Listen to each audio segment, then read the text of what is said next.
Hey folks, welcome back to the channel.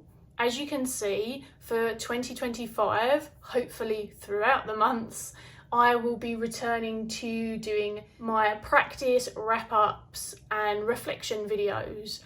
I took 2024 out, I think predominantly throughout the year, but I did used to record these videos before, and some lovely folks reached out and said that they enjoyed them and had missed them.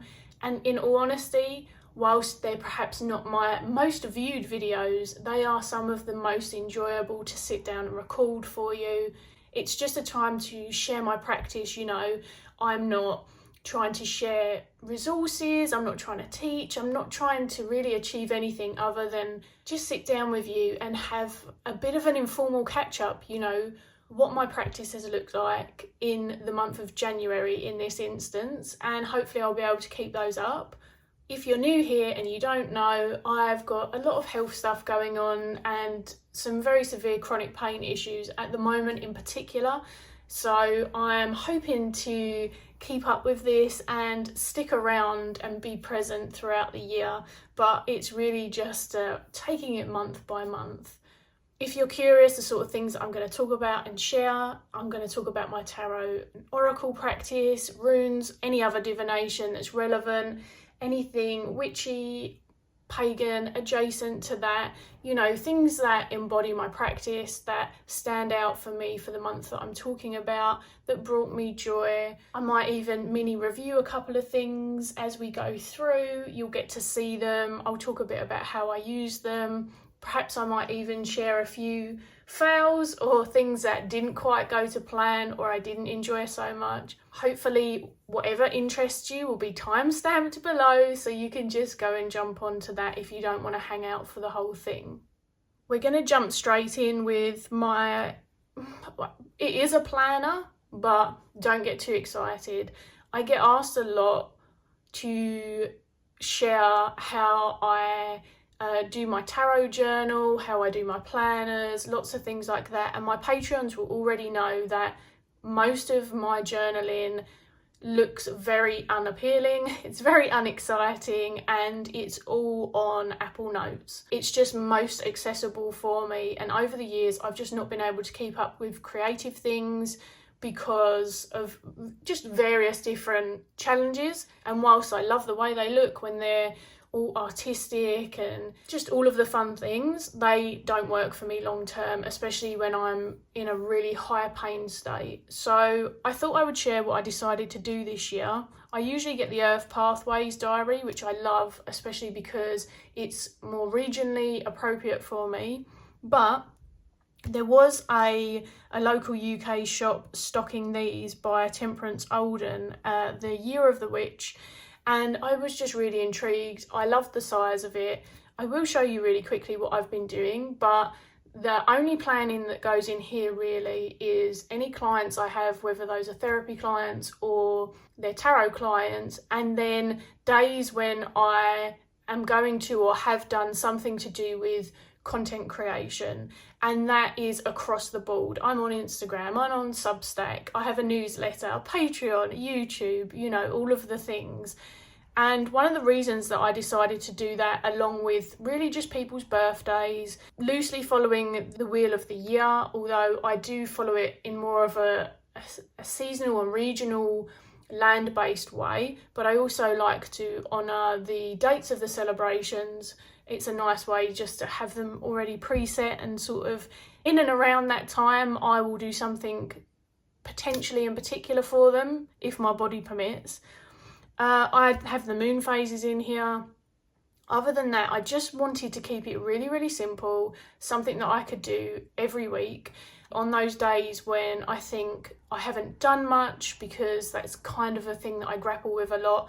I work lots and lots and lots, and then when I'm trying to recuperate, I tend to get in my own head that I haven't done much. Obviously, it doesn't list all the times I've cleaned the house and all of that fun stuff, but it is working really well for me, and it's a great way to sort of break up my days and try and do a more gentle approach at how much energy I'm exerting and how much I work on each of those places on set days.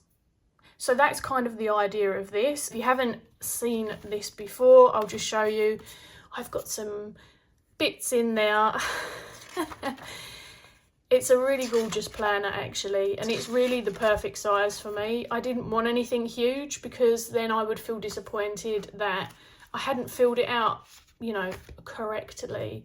So I'm just going to show you an example. This was a very Patreon heavy week, it seems. I'm not going to flick through all the pages because, you know, they're not that exciting. One of the things that I will add, and you can see I've put GP appointments, hospital appointments, they're kind of things that I need written everywhere so I don't forget them. It brings me on to another little practice I've added. For Christmas, my dad actually grabbed me these stickers. I'm really hoping they're legitimate and that they are something that the artist brought out. But I'll be honest, I genuinely don't know. This was just one of my mini Christmas gifts. I'm really crossing my fingers that the artist actually gets funded for these. These mini stickers, there is one of each from the whole entire deck. And the deck, I believe, is called Cats Rule the Earth Tarot. And so I decided every month that I would just shuffle, which I know sounds ridiculous, but it is actually possible.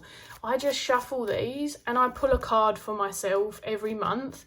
I actually got this diary on this week, which is why the death cards popped there, even though I'd done the week before. So yeah, every month I'm shuffling and I'm pulling one, and I'm probably just going to do that until those stickers run out. I just figured it would actually be a really fun way to utilise those stickers and have something tarot based that's not just written into a computer. I actually write my notes about them in the computer still, but I just thought it was a fun addition, and otherwise I tend to end up with lots of stickers and not use them because I don't really have the capacity for all of the fun journaling. So this is as exciting as it gets. As you can imagine, all of the Patreon work, ideas, the YouTubes and things, all of the notes are on there. And then this just really is just a way to see what I am doing when.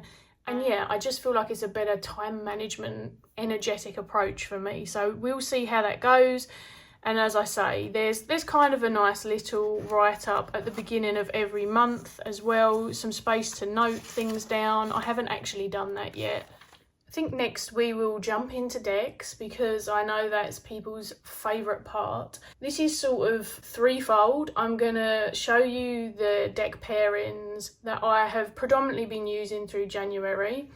I'm going to show you one of the decks that's had use for one of my loved ones in January, and then the decks that I have been studying because I have been undertaking a bit of a study thing, and I'm hoping that I can get the video review of one of these decks out by the end of this month. It may be ambitious now, unfortunately, but we'll see. Hopefully that looks okay. It's not necessarily how I was laying them out, but I've decided to show you the decks that I was using together. So there's going to be two sets of decks, essentially, for mostly my personal practice. I got a new deck at the beginning of the year. I didn't really have the idea of bringing any new decks in, but I ended up with two. Firstly, this one is the World of Warcraft Tarot, so that is new to me. And I did a live walkthrough first sort of impressions video as well, so you can find that on the channel. And I also ended up with the Sickle Oracle, which is funny because it's one that I previously had passed on because I'm not great with plant decks. I'm really happy with my Hedge Witch Botanical because it has the keywords on it, and as this one doesn't have keywords, I wasn't really sure. But anyhow, the Sickle came later, so I got the World of Warcraft and I was looking at decks that it worked with, and I ended up landing on the Compendium of Constellations, and this is the Seeker's Lenormand mixed in with the Earthbound Oracle, which I use fully as an oracle. And then what I realised is that this one was really complementing the type of readings that were coming through and what I was doing throughout the month. And I was probably pulling these maybe once a week. So it wasn't loads. It was enough though. I really like that oftentimes I'm getting some colour combinations and themes coming through. That's something I enjoy working with. There's going to be some colour stuff actually coming to the channel, and also we're doing a colour series over on Patreon, so I will be talking about that more.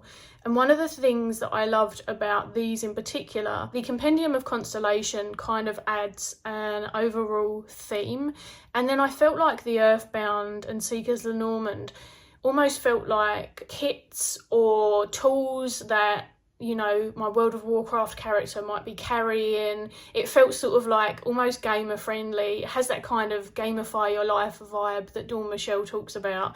It was giving me that. Either they're like tools that you grab out your satchel, or maybe boosts and things like that. And they might not seem like they're very complementary visually. It really depends on your taste, I guess. But I absolutely love them together. And when I added the Seed and Sickle in, I did it on a whim after having already done a reading with these three. I was actually pulling 2 tarot cards originally, one each of these, and then I pulled a Seed and Sickle, and it really complemented the reading. It just echoed a lot of what was coming through, but gave it more of a nuance, which I really enjoy. As I say, the colours have just been a lot of fun together. The Seed and Sickle has been pleasantly surprising. I feel like the shape, the colours chosen are really helping me ascertain what some of the medicine and messages from the plants, and also I feel like I know more about them than I used to, or I'd sold myself short. So I have a lot more familiarity than I had once kind of thought. Honestly, just such a fun pairing. Like, look, 9 of Swords, Perseverance, 𝗕𝗿𝗄𝗀, which is a really great one about boundaries and protection, but also, like, have you ever picked thistles? Oof. And then subtlety. And again, we've got these sort of red hues here, and we've got the more sort of the greens and purples in these two. Just lots of mirroring going on, lots to explore, lots of fun. Really pleasantly surprised with the World of Warcraft, considering that it doesn't remind me of what I would call traditional World of Warcraft artwork. It doesn't look like the cinematics at all. And these have become so much fun together that when I put them away for the next pairing, I already knew that when I pulled one out, I was going to pull all 4 out again. So it's been a really fun way to actually utilise more decks at once and go as small or as big as I want to on the readings as well. Maybe I'll show you one more quickly and then we'll finish up. Release, Renew, 4 of Swords, which has a lot of that energy anyway, stilling the mind, perhaps allowing ourselves to pause so that we can empower ourselves and be more intentional, I feel like, is that. And then the Dandelion with that element of being able to find ways to survive and even thrive in climates that perhaps aren't necessarily supportive of this. Again, just me riffing, but they were a lot of fun. So the other 2 decks I've been using together, I thought I would show you them laid out pretty much how I've been using them, which is the Somnia Tarot and the Seashell Oracle. That's why I've had this lovely seashell that was found on the beach by one of my friends and sent to me in and around my birthday, I want to say, last year. But it's just kind of been bringing the energy all together. I really love these 2 together. I have used the Mushroom Oracle in particular a lot with the Somnia, and the Seashell actually feels just a little bit more complementary than the flower because I have all 3 of those. I like the contrast in the art styles, and I think thematically the Seashell does something to sort of bring a more gentle, if not neutral, vibe into a focus point, whereas the Somnia, I really love how sort of challenging and evocative it feels. There's just something about it that feels particularly powerful to me, not just because of how it was created, but really how it reads in practice. I really just love the moody photography. So yeah, these 2, a lot more pared back. I don't want to say serious, but I definitely got to the point with the 4 decks that I was showing you where my pain had increased, and there was something a little bit more playful about those 4 decks together, and I really wasn't feeling in that space anymore. And like I say, this I would say is more sort of serious to neutral, again, in the way that I experience them. What I also find is I don't always take the 3 keywords into consideration on the Seashell or any of the decks from this particular sort of grouping. I like to look at what I'm working with, Ace of Swords, Knight of Cups, and then sometimes something in particular jumps out at me, either in the picture or one of the keywords. So for here, it would be symbiosis is really the one in particular that stands out to me. So I might not even consider the other 2 words. It just really depends on the relevancy at the time. That's a very colourful card, but overall, these are kind of, well, maybe not the flower one, but the seashell and definitely the mushroom. They're kind of moody colours as well, which is fun. Justice with force, repercussion and movement, and the Queen of Swords. And see, for this one, I would use all 3 of those. I just feel like it's meeting me a little bit more where I'm at. It was a way to pare down slightly.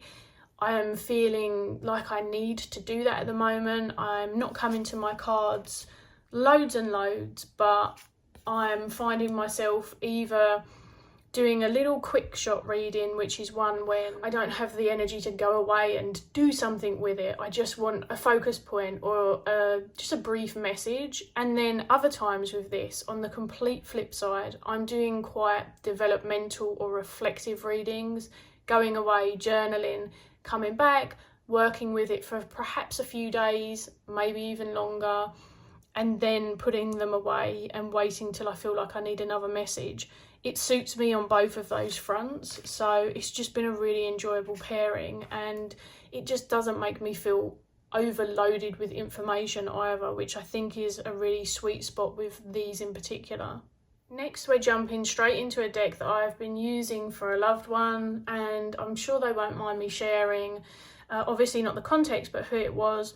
So my sister and I, one of my sisters and I, reconnected at the end of last year, which has been absolutely awesome.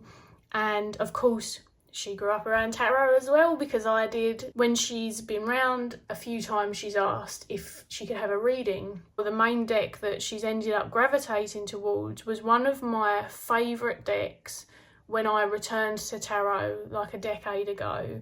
This is the Mystical Cats Tarot. I absolutely love it. No, I don't use it loads, but I will never part with this. The fact that this nerdy cat lady could return and that there were cat decks, which at the time there were a lot fewer, but still, I'm all for all of the cat decks. I might not own them all, but I love to see them. But this is one of my absolute favourites, and it definitely doesn't get as much use because Pagan Cat Tarot just gets chucked in my car so often. The fact that she's really enjoyed having this one out has been so much fun for me. I also read for my niece with it. It was a very short, fun reading. But the great thing about this deck, I feel anyway, if someone's a cat person, of course, and they're wanting to engage, is that I've been getting them to tell me what they think the stories of the cards mean first themselves. I work in a very kind of developmental, reflective, therapeutic type way. I don't really do predictive readings in the obvious sense. There might be layers of that in, you know, considering potential paths, but I don't answer predictive questions, if that makes sense. So for me, getting the individual to storytell and just, you know, emote with the cards, for want of a better term, tell me what they feel when they look at each picture, if they feel the pictures tell a story, if one stands out in particular, and then start getting into the reading. Not only does it give me a bit of what it means to them and what they're seeing, but there's a lot of relevancy and power in that, I feel, in particular. And all of a sudden, this beautiful deck that I'm actually really fond of, really enjoy it. I think it's an incredibly powerful deck, and I know that this isn't necessarily for everyone, but I do think there's a lot of power in decks that don't have people in them for some of us. Sometimes that's the thing that helps with the reading, and that might sound bizarre to someone who really wants to see themselves and the people of their community in a deck. I can see both sides. I can see merit in both sides. So yeah, it's been really fun, this one, getting like a new lease of life. And I did a reading for myself with it as well, so that was really cute. And this is definitely like an all-time favourite. It might not make my top 10 decks, but in reality, I would not part with this deck. So we're getting into things that I've been studying. I was sent this one for review, and many people will know that with reviews, especially if I feel like there's several layers of study involved, I want to work with a deck for like 2 to 3 months before I review it. I think the quickest I've reviewed a deck ever is 1 month, and I worked like solely with it. But I wanted to kind of answer the question for myself which popped up, which is, do animal energies and runes complement each other? Because the runes have been associated with some animals over time, but not all of them have. So of course there's a lot of artistic license and choice by both of the creators. And this is one that I'd had for a while that my dear friend sent to me, and actually I'm getting a really deep appreciation of even things like how the colour creation was done. What's this one called again? It's the green glyphs runes. Most people are familiar with who 𝗕𝗲𝗰𝗸𝘀 is. Honestly, it's a really, really impressive deck. I will open them quickly and show you some of the artwork.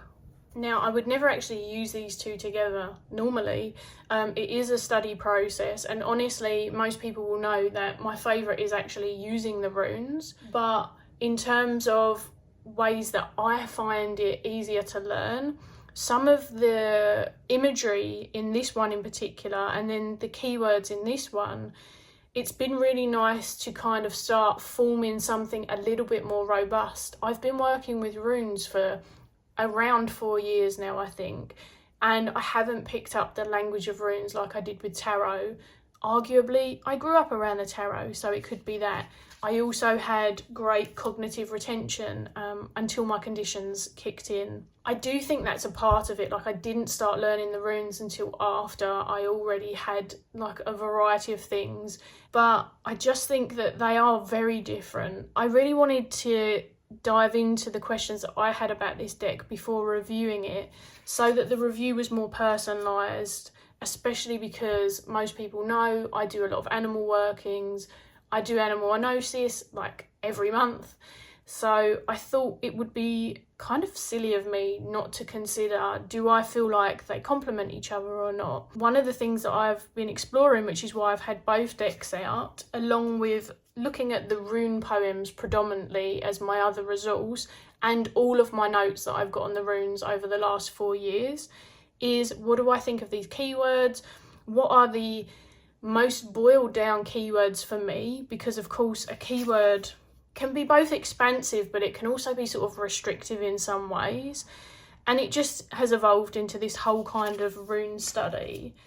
And as it has, I've actually got to know the green glyphs a lot better and explored the colours through the lens of 𝗕𝗲𝗰𝗸𝘀 and not how I would associate these, because the colours are clearly stated and what their meaning is in the book.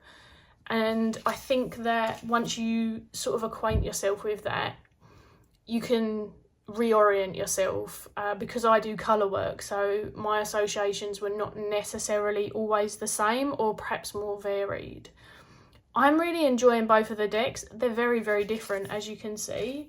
Like I say, predominantly I want to read with my wooden runes, but I do think that there's a lot to be said for these as learning tools in particular, especially if you're like me, and having a visual layer and having keywords to look at will help cement it in your brain better. And then it will all, hopefully this is the idea, it will all be in my brain so that I can access it when I'm reading my runes, and I can start reading many runes together rather than sticking to one or two. So that's kind of how this study has evolved. I will say that during this study, my partner wanted to gift me something. It was like a spur of the moment. We wanted to support the occult shop that we were in. And this is what happens when I don't look into decks more, basically. So this is definitely self-inflicted as well. And that is purchasing the Norse Oracle deck. This is created by Matt Hughes, who I think is quite prolific again. This is my first Matt Hughes deck, and spoiler, this deck will not be staying with me. I was toying with doing a video talking about the decks, and this one and another one in particular that haven't really met my expectations. And there are definitely things that I think are beautiful about them, and I think that the production quality of this mass market deck is absolutely amazing. I mean, you can't fault its production quality.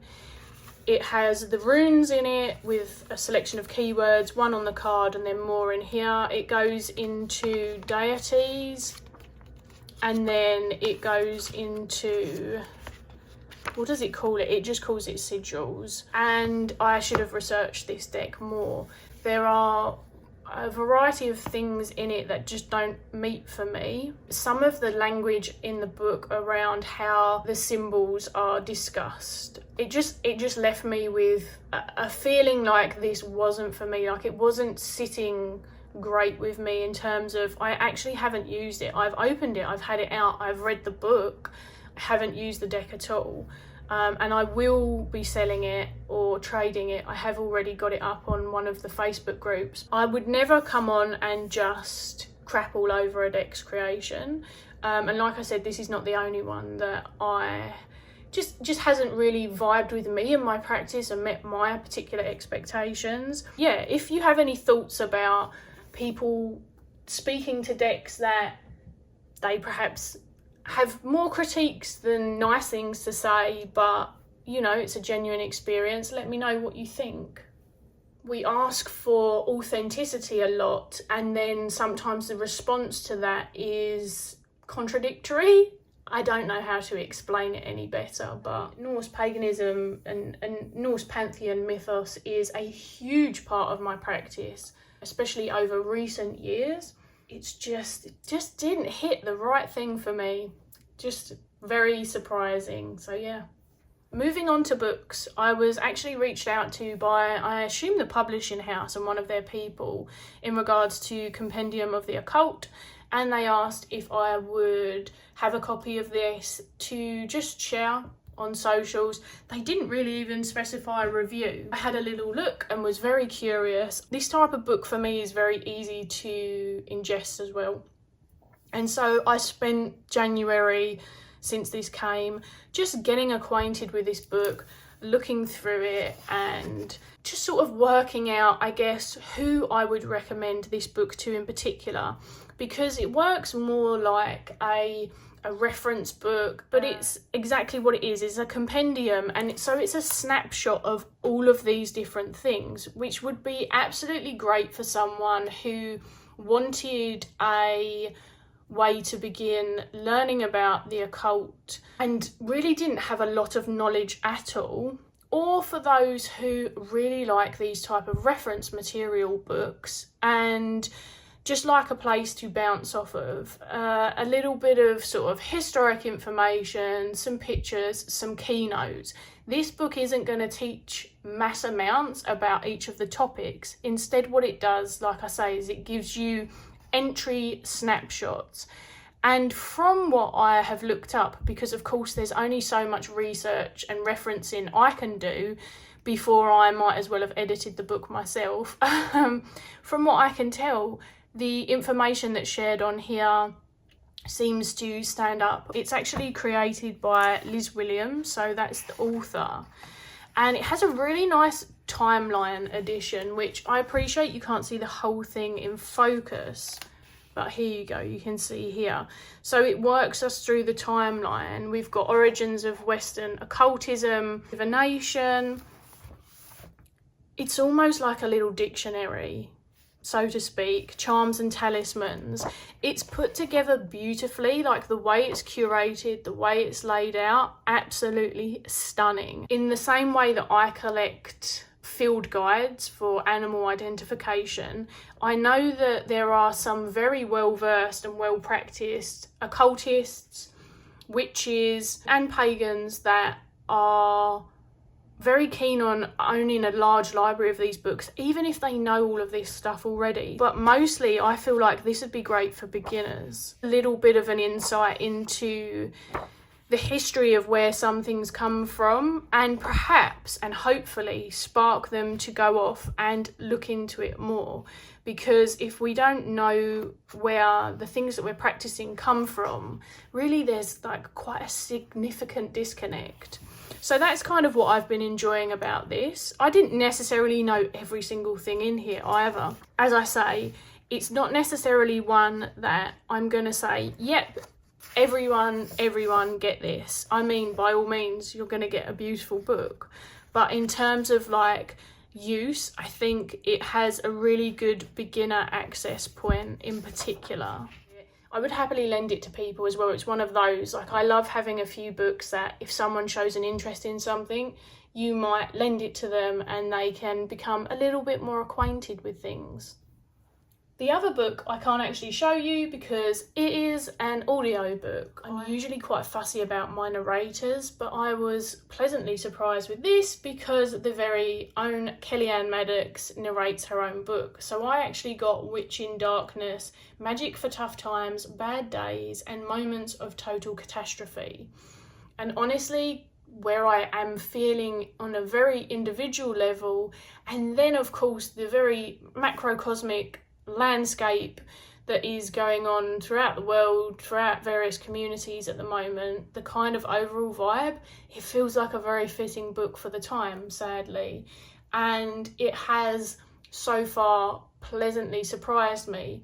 And I don't mean that to sound any particular way. I guess I just went in with no expectations, which is usually best anyway. And I have been doing some like magnesium soak baths for myself and just trying to ease my pain in the evening, putting some candles on and kind of going all out with the bath, which energy-wise my partner helps me with, bless, and really setting the scene and then listening to Witch in Darkness in the bath, which has felt so fucking cathartic, I cannot tell you. There's nothing like crying in a bath either, without trying to be too much of a downer. Water therapy and just the whole thing has felt quite ritualistic, and adding a little bit of ritual to my baths when I've otherwise felt very distanced from quite a few facets of my craft at the beginning of this year, which is fine and I understand why.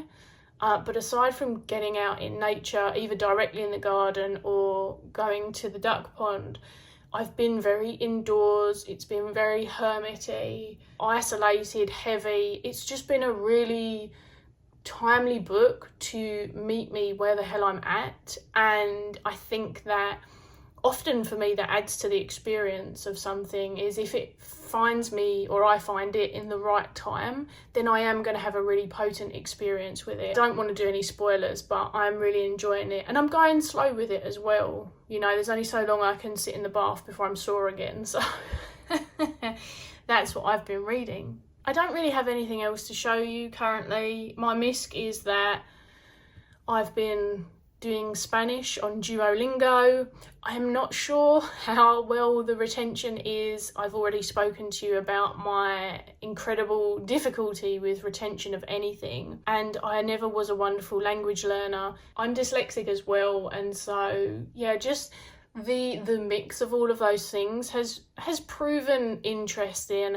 I just don't learn at the speed or capacity that I used to, and find I get very frustrated with myself. However, even if I don't come away from it fluent in Spanish, which I really don't think I'm going to, I'm not sure that that type of learning setup is a thing that's going to do that for me.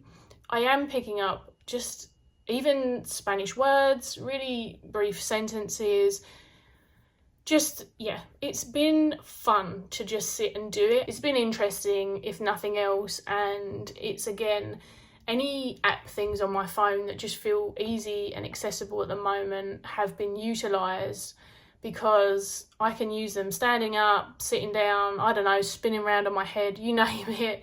They're there when I need them. It can be short, it can be long, and that's kind of where I'm at the moment.